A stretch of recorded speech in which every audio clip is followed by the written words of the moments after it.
तो बहुत बहुत स्वागत है जोरदार तरीके से मेरे सभी टीएस एस्पिरेंट का। और टीएस में मैं आर्मी टीएस और नेवी टीएस दोनों की बात करूंगा। ये सच है कि आप आर्मी टीएस का फॉर्म लगातार फिल कर रहे हैं। ऑब्वियसली क्वालिफिकेशन बड़ी ही क्लियर थी कि 60% आपका 10+2 में और जेईई मेंस के अंदर आपकी ठीक ठाक रैंक होनी चाहिए। ठीक ठाक का मतलब मैंने कहा कि इस बार आप अप टू 4 लाख तक फॉर्म जरूर अप्लाई करेंगे, इस तक रैंक आपकी आ रही है आर्मी टीएस के लिए। बट वहीं जब नेवी टीएस की बात करता हूँ तो मैं 5 लाख तक का राइट्स देता हूँ कि आपकी रैंक वहाँ तक है, तो आप जरूर इस फॉर्म को अप्लाई करिए। आप सबको अवसर मिलेगा डायरेक्ट एसएसबी फेस करने का। और कमाल की बात कि आर्मी टीएस नेवी टीएस 2 मौके इधर और फिर से एक बार अक्टूबर में सारे फॉर्म और 2 मौके उधर, मतलब 4 एसएसबी एक साल के अंदर आपके पास होती है केवल टेक्निकल एंट्री के माध्यम से। और क्वालिफिकेशन का दायरा वही कि 10+2 में ठीक ठाक परसेंटेज हो पीसीएम में और जेईई में आपका अपीयर होना और ये लमसम रैंक आपके आ जाना। मैं जानता हूँ देश में लाखों लाख एस्पिरेंट हैं जो इस रैंक को बिल्कुल विजिट कर रहे हैं और मीट कर रहे हैं और उनके बोर्ड परसेंटेज भी कमाल के हैं। बट ज़रूरत ये है कि अब अगले फेज में अपनी सफलता को कैसे सुनिश्चित किया जाए। बहुत सारे बच्चों के लिए फर्स्ट टाइम है, तो बहुत सारी मिसअंडरस्टैंडिंग, बहुत सारी कन्फ्यूजन्स हैं। तो आज बिल्कुल आप बहुत छोटे हैं अभी उम्र में, जस्ट 10+2 कंप्लीट किए हैं, बड़े रियल हैं आप। तो ज़रूरत है आपको एक बेहतर गाइडेंस और बेहतर सपोर्ट की, जो आपको बिल्कुल मदद करे आपके एसएसबी में बेहतर प्रिपरेशन के लिए। और आज उसी चीज़ को और बेहतर ढंग से क्लियर करने के लिए हमारे साथ जुड़े हैं कैप्टन के सर। सर बहुत बहुत स्वागत है आपका sir. Thank you sir. And sir 10+2 level sir जो है एंट्री टीएस, बहुत एक्साइटमेंट है सर पूरे देश के अंदर जी। और मुझे याद आता है कि sir when we were the aspirant and obviously we are focused for the NDA, but exactly जब हम आए तो हमें पता चला कि हम टीएस भी कर सकते हैं। हमारे टाइम में सर जेईई नहीं था, तो there was only board percentile. तो बोर्ड परसेंटेज अच्छे थे, 90 के आसपास थे पीसीएम में। तो ये था कि भाई इस फॉर्म को हम फिल करेंगे, विल फेस द एसएसबी। और हम ही नहीं, फिर हमारे क्लास के जितने भी एस्पिरेंट थे एनडीए के, उन सबको भी जानकारी, उन सब ने फॉर्म भरा। हमने जम के फॉर्म भरा। मुझे लगता है कि एनडीए में पार्टिसिपेशन कम दिखा सर, मुझे उसमें ज़्यादा दिख गया, मतलब क्वालिफाइंग कंडीशन में, क्योंकि सबको शॉर्ट लिस्टिंग तो कर ही लिया गया था। तो सर एग्जैक्टली जो टीएस एस्पिरेंट है सर, फॉर्म जितना भरना ज़रूरी है, अब ज़रूरी है कि आगे ये एसएसबी के लिए भी उतने ही फोकस तरीके से प्रिपेयर करें। तो कुछ गाइडेंस सर इन बच्चों के लिए। सर देखिए, सबसे अच्छी चीज़ तो इनके साथ ये होती है कि ये इंजीनियरिंग का एग्ज़ाम दे करके आए और फिर आर्मी की तरफ देख रहे हैं जी। तो एक तो पैशन तो दिखाई दे रहा है कि इनके पास एक फील्ड खुला हुआ था, मगर दूसरा इन्होंने अपनी इच्छा से देखा है कि आर्म फोर्सेस में मुझे जाना है, फॉर्म अप्लाई किया।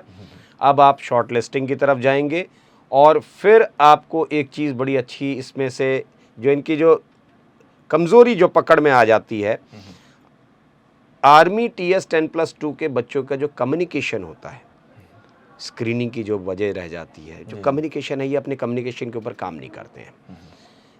You need to be comfortable with your language fast. ये प्राइम ज़रूरत है फौज की। अभी अगर आपके पास टाइम है, आज आप फॉर्म अप्लाई कर रहे हो, आपके पास अभी से अगर ये तैयारी शुरू करोगे तो आपके लिए कितना आसान हो जाएगा आगे चल करके। लास्ट में 11th आवर में आकर के खड़े हो गए कि सर अब भाषा भी कमज़ोर है, व्यक्तित्व भी संभाले, अब क्या क्या कर ले, है ना। तो अभी आपको पता है कि एक ना एक दिन जब एसएसबी में जाना है और इस ऑर्गेनाइजेशन की ज़रूरत ये लैंग्वेज है, तो इस लैंग्वेज पर मैं अभी से काम करके बैठूं, पहली चीज़ तो। राइट। और उसके लिए घर से निकलना पड़ेगा, आपको अपनी तैयारी शुरू करनी पड़ेगी अपनी पर्सनैलिटी पे, क्योंकि ये बच्चे सर इतने इनोसेंट होते हैं, ये बेचारे किताबों के बीच में दब गए हैं। ये अपनी लाइफ को अगर 5 साल पहले देख ले, 7वीं 8वीं में बड़ी हलचल थी इनकी ज़िंदगी में, बड़ी मस्त मौला ज़िंदगी चल रही थी। अब 11th 12th आते आते आईआईटी जेईई का प्रेशर इतना ज़्यादा हो गया कि अब ये उन किताबों में दब गए। इनका खेलना कूदना बंद हो गया, इनकी हॉबीज़ बंद हो गई, इनके एक्स्ट्रा करिकुलर एक्टिविटीज़ सब ख़त्म कर दिए इन्होंने। ये सिर्फ उस एंट्रेंस के पीछे पड़े रहे। अब उसको वापस जीना पड़ेगा आपको वैसा ही बनना पड़ेगा जैसे आप 5 साल पहले थे। और एग्जैक्टली सर 26 उनका एडवांस का एग्जाम है, एग्जैक्टली इनको निकलना 26 के, अभी भी दबाव में ही चल रहे हैं, अभी दबाव में चल रहे हैं, मैं समझ सकता हूं। बट ये कि 26 के बाद सर कमाल की आज़ादी होगी। और जो एक आपने बड़ी बात ऐड की सर यहाँ पे कि the basic problem with them is there communication sir. और एग्जैक्टली जो हमारा 90 डेज प्लान है, क्योंकि इनके पास अभी एनफ समय है सर, इनके पास जून है, जुलाई है, अगस्त में डेट्स आएंगे इनके पास सर। तो मुझे लगता है जो कम्युनिकेशन, जनरल अवेयरनेस, उससे बहुत दूर हो गए हैं कहीं ना कहीं। और एक्स्ट्रा कैलकुलर के रूप में, मतलब कहते हैं ना कि इंट्रोवर्ट टाइप के हो गए, एक्सट्रोवर्ट चीज़ें रही नहीं गई। सर हम सर्किल की बात करें तो आज के डेट में फ्रेंड सर्कल्स नहीं रह गई सर इनके पास। ये इतना सर, इनको क्या है ना, इनको फ्रेंड्स मतलब डिस्ट्रैक्शन दिखता है लाइफ में। इनको लगता है संगत अगर हो गई तो मेरा मैथ्स छूट जाएगा, मेरा फिजिक्स छूट जाएगा। ये मैथ्स और फिजिक्स की दोस्ती के अलावा भाई इंसानों से भी दोस्ती करना बहुत ज़रूरी है लाइफ में, और फौज में वो बड़ा मस्ट है, बहुत ज़रूरी है। आपको फाइनली एक टीम लीड करना है, आपको कमांड करना है। सर कई बार बच्चों से बात होती है, आर्मी टीएस वाले बच्चे जब पूछते ना कि व्हाट अबाउट योर फ्रेंड्स, है ना, बच्चा, एक यंगस्टर होता है जो कहता है कि sir I have a huge friend circle sir, I share a strong bonding with every one of them, बड़ा खुश मिजाज बंदा है। सर आर्मी टीएस में एक प्रॉब्लम आती है जब बच्चे बोलते हैं कि sir I have no friend, I have limited number of friends. अरे भाई लिमिटेड क्यों? आप यंगस्टर हो, पहले अपनी जिंदगी को जिए और हर चीज जिंदगी में जरूरी है और बैलेंस होना चाहिए, बैलेंस होना, दायरा पता होना चाहिए। और वो चीज़ नहीं है तो गड़बड़ है। और एग्जैक्टली एसएसबी का जो टेस्ट अभी इनके दिमाग में क्या है सर, ये अभी तक केवल एकेडमिक का टेस्ट दिए हैं, तभी इन्होंने एसएसबी टेस्ट भी एकेडमिक ही समझ रखा है। बिल्कुल सर, इनको लगता है कि वही फिजिक्स केमिस्ट्री मैथ्स क्या नॉलेज चेक हो जाएगी कि कितना आता है तुम्हें, तब हम तुमको जो है इंजीनियर बना देंगे फौज के अंदर। ये कि दिमाग में गलतफहमी रहती है कि हम फौज में इंजीनियर बनने जा रहे हैं तो मैथ्स फिजिक्स केमिस्ट्री की नॉलेज चेक होगी और इंजीनियर बन जाएंगे। No, you are going to become an officer, और उसके लिए नॉलेज आपके पास है। आप आईआईटी का मेंस आप अच्छी रैंक लेकर के आ रहे हैं, आपकी नॉलेज पे डाउट किसको है? बस ये सिर्फ एसएसबी का जो कहना है वो कि आपको ऑफिसर बनाया जा रहा है। For that these knowledgeable candidates can be of some use to our organisation और नॉट। पर्पस बहुत क्लियर है, नॉलेज आपके पास है। ये मान के चलिए सर, जो अगर आप कैंडिडेट सर्विस सिलेक्शन बोर्ड के अंदर कदम रख रहा है, उसको अपनी नॉलेज के ऊपर कभी डाउट नहीं होना चाहिए। आपके पास नॉलेज है, आप इसीलिए वहां जा रहे हैं, सर्विस सिलेक्शन बोर्ड में आ रहे हैं। आप अपनी मर्जी से घूमने नहीं गए कि आपका मन हुआ आप एसएसबी चले गए, चलो हम भी प्रयास करके देख लेते हैं एक बार।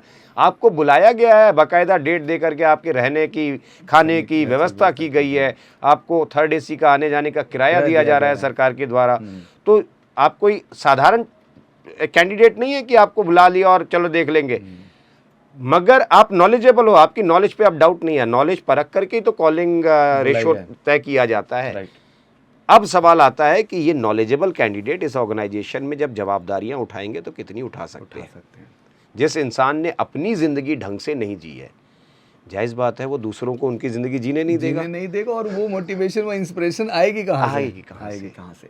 तो एग्जैक्टली एसएसबी जो अब टेस्ट है, क्योंकि हम इस पे बहुत डिटेल में बात कर रहे हैं आपसे, तो बड़ी क्लियर बात है सर का यही कहना कि ये किसी पर्टिकुलर नॉलेज या सब्जेक्ट का टेस्ट नहीं है, ये एग्जैक्टली आपकी रियल पर्सनैलिटी का टेस्ट है कि आखिर हर तरह की लाइफ की सिचुएशंस को आप कैसे हैंडल करेंगे। और पूरे टेस्टिंग प्रोसीजर में यही टेस्ट किया जाता है, आपको अलग अलग स्ट्रेस सिचुएशन में ले जा करके कि आखिर इस सिचुएशन में आप कैसा रिएक्ट करते हैं। And that's true leadership and that is the real quality of officer like qualities. तो वो अब आप में आना जरूरी है और आप में ऑलरेडी वो है, बस उनको निखारने की आवश्यकता है, निखारने की जरूरत है। आप अगर अपनी लाइफ को ठीक वैसे ही जीने लग जाइए जैसे आप 5 साल पहले जी रहे थे जी, तो आप उस समय खेलते भी थे, हंसते भी थे सब कुछ। अब तो वो हंसी जो है वो किताबों के बीच में फंस गई कहीं। तो वो चीज़ हम वापस लाएंगे। और एग्जैक्टली जो हमारे 90 डेज प्लान का उद्देश्य है वो यही है कि हम भी चाहते हैं कि आप श्योर शॉर्ट सफल हों और एग्जैक्टली आप इंडियन आर्मी से और इंडियन नेवी से ही जाके बीटेक कंप्लीट करें, जहां आपको एग्जैक्टली गवर्नमेंट खर्च पे पूरा बीटेक रहना, जॉब सिक्योरिटी, मतलब एवरीथिंग इज परफेक्ट। तो इससे बेहतर क्या सर? जायज़ बात है सर। अब ये आईआईटी में जाएंगे तो आईआईटीएन बन जाएंगे, मगर नौकरी पक्की नहीं है। और यहाँ अगर इस ऑर्गेनाइजेशन में आएंगे तो इंजीनियर बनेंगे और नौकरी तो 20 साल की पक्की है, परमानेंट कमीशन में जाएंगे। और उसके बाद रिटायरमेंट के बाद पोस्ट रिटायरमेंट सेटलमेंट इनका बहुत अच्छा होगा, कंपनीज हाथों हाथ लेंगी आपको, आप जब तक चाहेंगे तब तक जिंदगी में काम करेंगे। कहते हैं सर एक रियल लाइफ जीने का मौका मिलेगा, ठीक है? तो ये बड़ी अपॉर्चुनिटी है, तो बिल्कुल आप लोग को मिस नहीं करना है, प्लान का हिस्सा बनना है। और सर इसी पॉलिसी को मद्देनजर रखते हुए अभी जैसे जितने भी 10+2 के बच्चे आए सर हमारे यहाँ, ज़्यादातर केसेस में बच्चे जेई में अपीयर ही नहीं हुए सर। दुर्भाग्यपूर्ण ये है कि उन्हें लगता है कि हमें जेई देने की ज़रूरत ही नहीं है। बट आज टेक्निकलिटी ये कहती है कि आपको जेई अब देना ही देना है, नहीं तो आप साल की 4 एसएसबी मिस करेंगे। जैसे अभी जितने भी हमारे सर 2024 में बच्चे 12th कंप्लीट किए, वो जेई एग्ज़ाम नहीं दिए सर, तो 4 एसएसबी गंवा दिए इधर बैठ करके सर। इसलिए हमने रिटर्न की जो तैयारी है सर, अब उसमें एनडीए प्लस जेई प्रोग्राम को हमने ऐड किया सर, क्योंकि अब एग्जैक्टली क्योंकि सर वो ज़रूरत है। अब एनडीए का जो भी बच्चे इस बार अप्रैल में एग्ज़ाम दिए हैं सर, इवन अब फिर सितंबर में देने जा रहे हैं, 120 में से सर 85 क्वेश्चन बच्चों के जो है वो जेई के रहे सर। अरे वाह। फिजिक्स के सर 25 में से 14 क्वेश्चन जेई के, मतलब प्रीवियस है, लिटरली वही रहा। और ये संख्या बढ़ने वाली है। मैं इसलिए ये बात इनको पॉइंट आउट कर रहा हूँ सर, क्योंकि आप एनडीए भी जाके बीटेक ही चुनना चाह रहे हैं। आर्मी टीएस से आपको बीटेक करना है, नेवी टीएस से आप, जब अल्टीमेट आपको बीटेक ही करना है तो हम आपको जेई मेन स्टैंडर्ड पे तो चेक करेंगे ही करेंगे, जायज़ बात है क्योंकि सर। अल्टीमेट अगर तैयारी वैसी रहेगी तो और तभी अच्छा आप आगे रहेगा। कर पाएंगे, नहीं तो नहीं कर पाएंगे। इसलिए सर एमकेसी ने जो इस बार 1 ईयर प्लान हमने इनको स्पेशली प्रोड्यूस किया है सर, जहां हम इनके अप्रैल में, आने वाले अप्रैल में इनको जेई में भी अपीयर कराएंगे सर, एनडीए तो अपीयर कराएंगे ही कराएंगे। एक्सीलेंट सर, और सर एक्सीलेंट। 4 एसएसबी और इनके एनडीए के भी अपॉर्चुनिटीज़ को श्योर शॉर्ट करेंगे। That mean sure short selection plan है। और बात मैंने यहीं तक इनको नहीं खत्म की, मैंने कहा चलो सब कुछ खत्म हो गया, बट प्लान बी के तहत एटलीस्ट तुम्हारे पास जेई में इतनी अच्छी रैंक है कि किसी गवर्नमेंट कॉलेज में एडमिशन हो जाएगा। बिल्कुल, बिल्कुल। और फाइनल ईयर में फिर से 16 मौके खड़े हैं फौज के जाने के लिए। CDS, AFCAT, CPF, TA, ICG, AC sir, और SSC tech, TGC, navy, SSC, IT, navy IT, 16 मौके सर साल भर में इनके पास। तो ये अपॉर्चुनिटीज़ का हम रास्ता ही ऐसा बनाए हैं कि अगर आपने ठान लिया है तो बीटेक ही सही रूट है सर। आज के डेट में बीए और बीएससी कहीं से कहीं तक सही रूट नहीं है, और ये समझ रहे हैं। तो मैं जानता हूँ कि बिल्कुल आप बीटेक रूट पे बढ़ रहे हैं, बहुत अच्छी बात है, बट मुझे लगता है अगर आप आर्मी और नेवी का हिस्सा बन के ये कंप्लीट करें तो इससे खूबसूरत चीज़ कुछ हो ही नहीं सकती है। और उसके लिए 90 डेज़ प्लान हमने दे दिया है, 100% श्योर शॉर्ट सिलेक्शन बैच। तो आइए इसका फटाफट हिस्सा बनिए। फॉर्म फिल कर चुके हैं आप, 26 को आपका एडवांस का एग्जाम डन हो जा रहा है। अब बिना देरी के हमारे साथ जुड़िए। Communication, general awareness, personality, every prospect पे हम काम करेंगे और आपको बेहतर करेंगे। लास्ट मैसेज सर इन बच्चों के लिए कुछ? बस सर एक ही कहावत है ना, वो early you start early you finish. जितना जल्दी घर से निकलोगे उतना जल्दी ये शुरुआत होगी और उतना जल्दी सुधार आएगा, उतना जल्दी आप रिजल्ट अपनी ज़िंदगी में पा सकोगे। निकलना ज़रूरी है बस। और एग्जैक्टली आप निकलिए। और 26 के बाद तो सर निकल रहे हैं बच्चे, क्योंकि जबरदस्त निकल रहे हैं। तो wish you all good luck. बाकी कोई क्वेरीज हो तो कमेंट सेक्शन में जरूर डालिएगा, और हम लगातार कोशिश करेंगे आपको बेहतर ढंग से अवेयर करने के लिए, जिससे आप अपनी सफलता 100% सुनिश्चित कर सकें। Thank you so much. Wish you good luck. जय हिंद, जय भारत।